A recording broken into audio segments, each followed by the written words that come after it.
Hola hermanos, ¿cómo están? Un abrazo. Espero estén bien. Bueno, ¿cómo se llama? Quería compartir sobre José, que es cierto, muchas veces se habla de él como el soñador, que él tenía el don de interpretación de sueños. Sin embargo, nosotros vemos que cuando él partió, él no tenía cómo interpretar los sueños. Sin embargo, Dios sí le había dado sueños, ¿cierto? Que tenían un significado y un propósito y sí tenían, ¿cierto?, un mensaje de Dios. Sin embargo, él no tenía aún esa capacidad para poder interpretarlo. Sin embargo, nosotros vemos que en el transcurso de su proceso y del trato que Dios tuvo con él, ¿cierto? Vemos de que llegó un momento que él sí tuvo una confianza para poder interpretar sueños.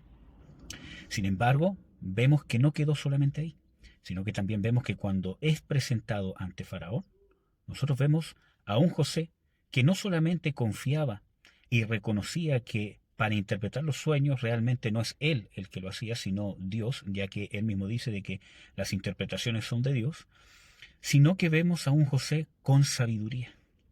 Y esto es importante, amados hermanos, porque no solamente basta el don, ¿cierto?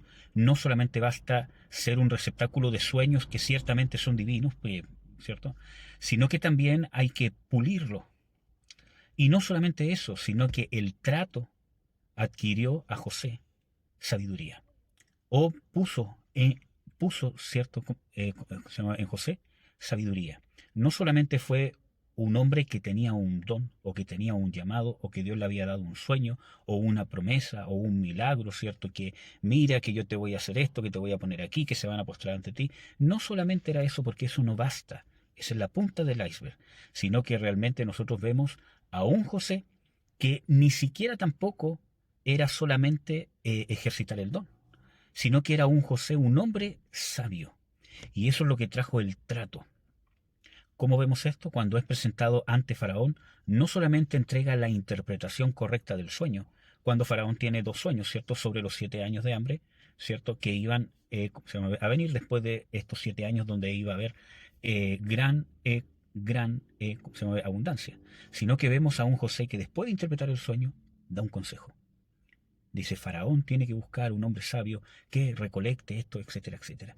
Y esa sabiduría, que no es solamente humana, porque es una sabiduría que estaba impregnada de gracia, porque Faraón fue impactado por la gracia de Dios, no simplemente por el consejo, porque él tenía muchos consejeros, sino por el consejo, por la gracia de Dios. Y esa gracia de Dios y esa sabiduría de Dios, esa sabiduría, ese consejo que viene respaldado con la gracia de Dios, que viene junto con el don, o que trabaja en paralelo con el don, fue impregnada en José en la tribulación, en el trato, en la aflicción.